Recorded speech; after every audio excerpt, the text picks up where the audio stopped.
Good morning, and first off, my apologies for the delay in this second part on the Homelite 763 teardown, renovation, restoration. No, I'm not going to restore it. I would like a working saw, but anyway, where were we? It was very, very dirty, too dirty to take apart easily. In fact, it was covered in a layer of very fine wood dust mixed with old dirty engine oil that had set into a black plasticized. Anyway, it was very, very difficult to clean. As you can see, I've taken off the forward handle. I've removed most of the external fixings and the starter housing, the flywheel, the fuel tank, the cowl around here. Anyway, I've pulled off the flywheel, pulled off the clutch and drive sprocket, and so I can just show you quickly where I've got to. First off, the bar is in nice usable condition. I've cleaned it up a little bit because it was very badly burned, razor sharp. Considering the oiler was significantly blocked, it had been a long time since it had worked. It's hardly surprising the bar was burnt. Anyway, it is. You probably can't see this. It's the very old Oregon logo, 21H 063, so it's a 21-inch hard nose, which we pretty much knew anyway. The chain is clearly stamped 59, so that is an Oregon 0.404 inch chain. It is a chipper. It's in good usable condition. The bar and the chain are in good usable condition, so I'll put those to one side. Right. The starter, the recoil wasn't engaging. It's Fairbanks Morse, and you do find on some of these old saws, depending on very subtle variations in the amount of silicon, aluminium, magnesium in the castings, that the engaging surface on the inside of the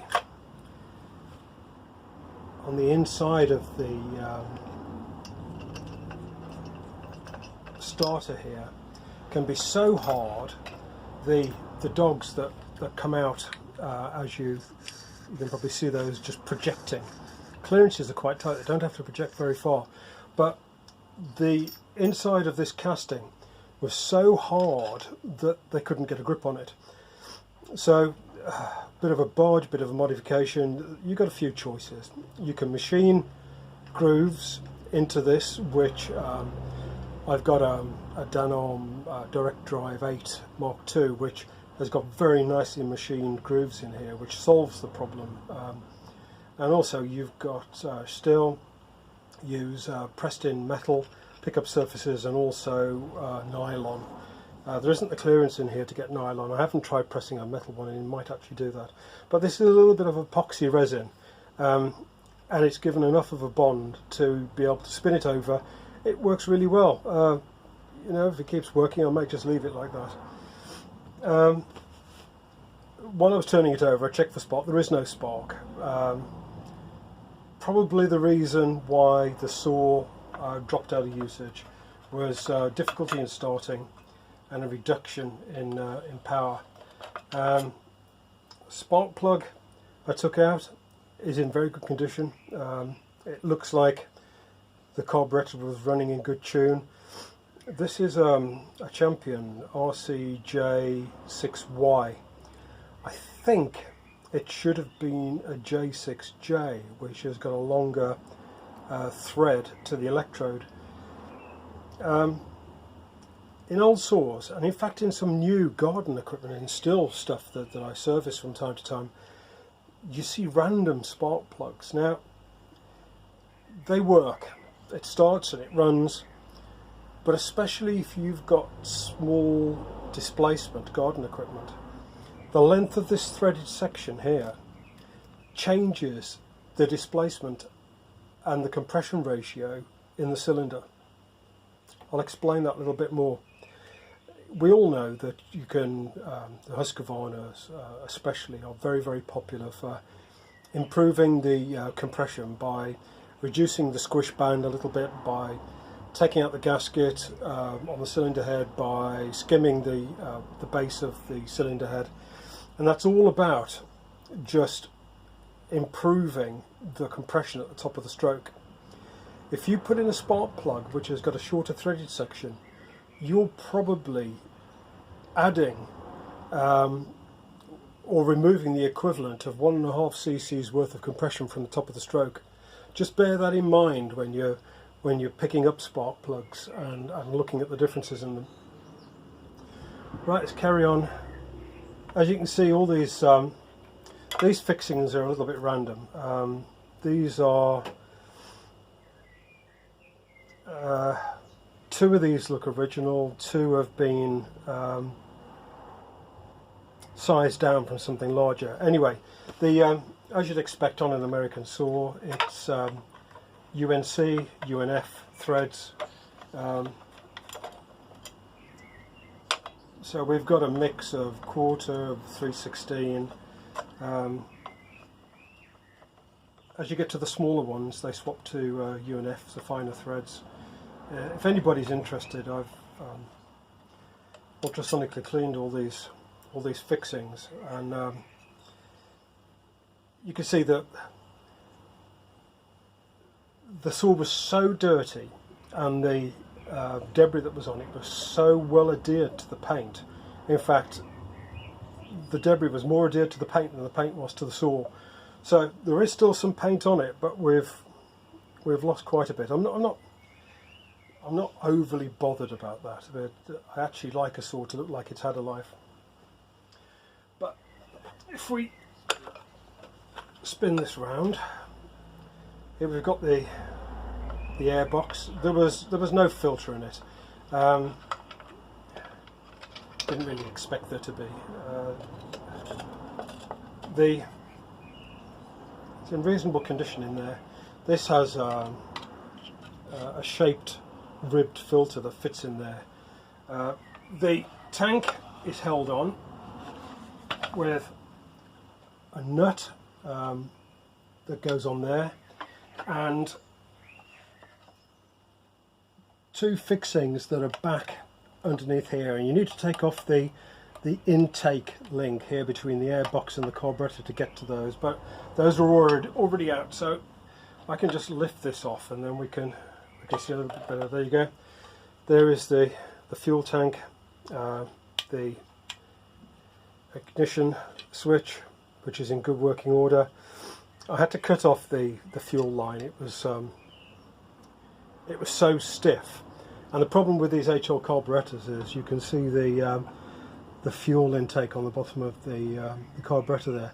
It's very, very easy to snap these off, and you can get them new from Tillotson, but they're £15 each. They're, what's that, $17–18. You know, you can avoid breaking it off. Try and do that if you can. The fuel tank, in fact the whole of the saw, the castings are beautiful. It's complex, it's a pain in the backside to take apart, but as a piece of engineering it is lovely. Okay, you can hear there's a filter in there. Yeah, put that to one side. Right, here's the cowl that goes over the cylinder head. Again, a lovely piece of cast magnesium. Two pieces. I'm not really sure. Clearly, this is rounded and very organic. And then there's this piece that screws onto the top, which just squares it off. It looks as though it was intended to have some venting or some. Anyway, that's unnecessarily complicated. But put it to one side. Right, what I want to get to is the flywheel cowl. Now this is held on with a number of fixings all the way around, and one of these was broken, a couple of them were loose, and this also has got the mount for the front handle on the underside of it. So if these fixings are loose, they're going to start to shear, because there's actually quite a lot of load on them, because you've also got the starter recoil mechanism attached to this. So this is actually quite important for this model of saw, that this is in good condition. And this is lost some paint, but hey, it's all there. It's not broken. Put that to one side. Right, flywheel. Now, I said on the last video, this is a heavy saw, and this is one of the heaviest flywheels I've taken off a saw. This is a Phelon, and what you've got there is the Phelon ignition stator plate. Like everything else on the saw, it's a work of art. It's from an engineering point of view, it's a beautiful thing. Anyway, I'm going to strip that down. Not on this video, on the next video, and we'll have a look at why there's no spark. It's had a new lead soldered in here. It's had a piece of tatty electrical tape around it. That's not great, because on a high tension circuit you're going to be bleeding current out of that, or voltage out of that, and that will have also degraded the spark.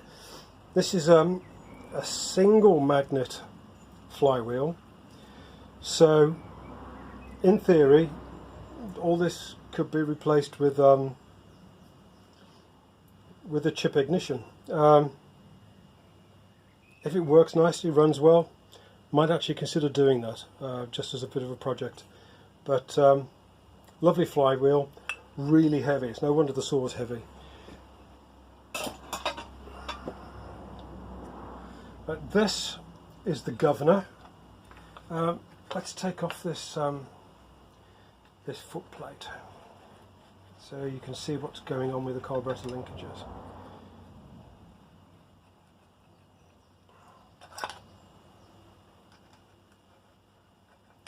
Somebody had a lot of fun designing this saw. It is beautiful. Right, here we've got an HL. Which HL is it? It's a, I've got a note here, 117C. And what's notable about these early HLs is, I'll cover this in a separate video, but you can see here you've got the idle stop, which is pretty much the same position on all of them. You've got the low and high, which you'd often look for these, with the low being closest to the body of the cylinder and the high being furthest away. In these early HLs, they were dual purpose. There's another one here you can see. This is from a Still 07S, and you can see here you've got the adjusting screws on the side, but it's got the dual purpose body where you've got the openings for the screws at the back, so it could be made into either model carburettor. And you can see those adjusting screws here. What's notable about this is it's got what appears to be a primary jet, or a main running jet, intake side of the choke butterfly. Now, it's going to be interesting to set this up and see how this runs, because that is a very, very nice feature on this carburettor.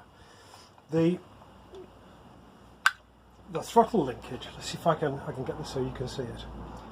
The throttle linkage is moving away from a spring-loaded throttle spindle. Can you see how the linkage is here? So when I squeeze the trigger, the linkage goes away.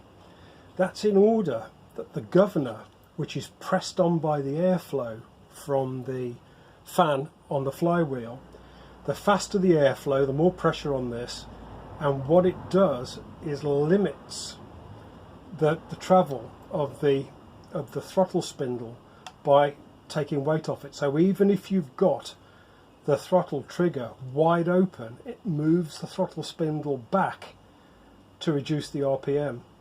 So this here is the governor mechanism. You can see this is all activating this. This is spring adjusted.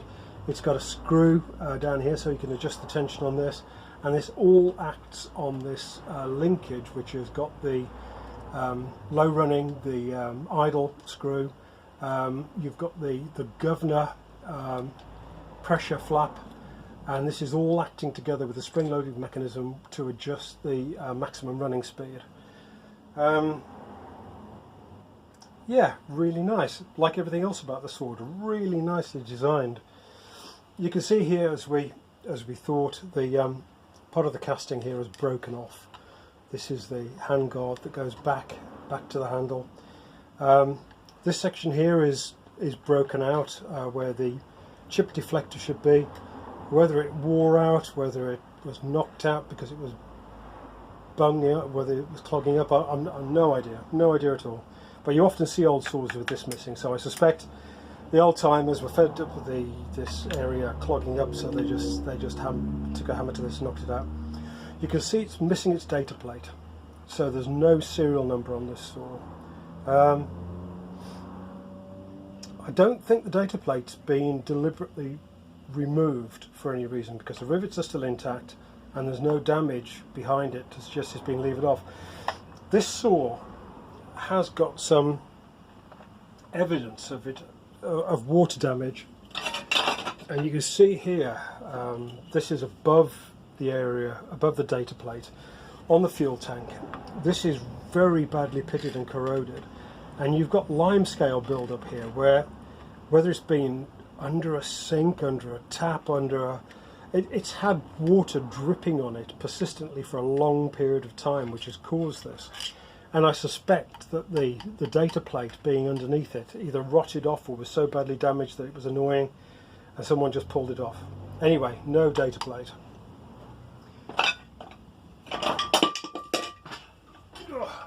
Try not to remove any more paint than I have done already by dropping things. Okay, the drive cover, 9.5mm, which I suspect, because this is all Imperial, they're not actually 9.5mm, but that's what the bars are sized at. In reasonable condition. The chain adjuster works fine, all intact. Small crack here. This is so typical of these magnesium drive covers, where the bar's been off, someone's tightened up the bar nuts, and it just cracks this because it pulls this in beyond where it should be. The oiler was completely blocked with dust, old engine oil, all sorts of rubbish. I put a few drops of fresh oil in here, and it works fine. It's actually pumping oil through fine. Now, I thought this was a very small, a mean little clutch for such a big saw. But you can see here the drive. Clutch is in reasonable condition. The drive drum itself is in good condition. The sprocket has had it. It's really badly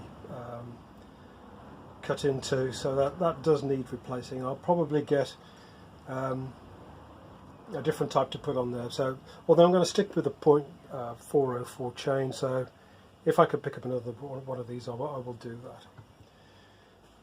Yeah, so for a small diameter clutch, this is a big, powerful clutch. Drive shoes all the way around, in good condition. Yeah, nice, very, very nice. Right, turning it round. Here you can see this lovely bit of copper and brass work for the oil, which goes from the tank, from the manual pump, all the shaped nicely over here, and bolts back onto the back of the back plate here. There we go, lovely. As I think I said before, the felling dogs, the felling spikes for this saw are unusual. It looks like they were magnesium cast. with a 90-degree turn in a back plate, which was curved to fit this and then bolted onto here. Very pretty. It would look great when it was new.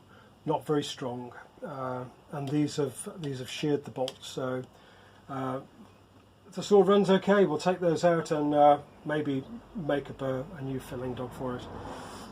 Now let's prop that up so you can see it properly. I've not heard this saw run, not heard it fire in fact, but it doesn't have an exhaust muffler as such. This is a deflector, so it just sends the exhaust gases off in this direction. You take it off, you've got an open port straight into the cylinder. This is going to be a very loud saw. I'm looking forward to hearing it fire up. The piston, you won't see this on the camera. There's a little bit of sooting below the piston rings. No scoring. It looks to be in good condition. I suspect it's got aftermarket piston rings in it, because, and this is a very common problem with newer Husqvarnas, especially the Husqvarnas with a single piston ring, which is most of the smaller saws. Initially I thought there was some small end bearing play, but while moving the crank, while I was looking through there, you could actually see the piston rings moving up and down in their undercuts in the piston.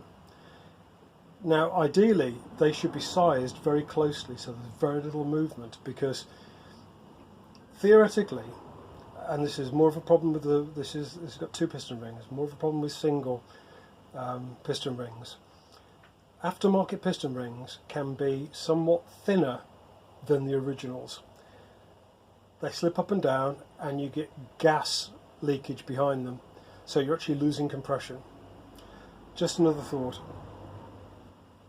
So anyway, there we have it. For the next video, what I want to do is I'm going to strip down the stator plate, have a look at the points, which I think are in here. You've got the points setting, the ignition information cast in here, which is really nice. And it appears that this plate on here, which is held down with this spring clip, is a feeler gauge to set the points. Really, really nice touch. That's a really nice touch. Anyway, that's it for now. I'll get back to you soon. Thank you.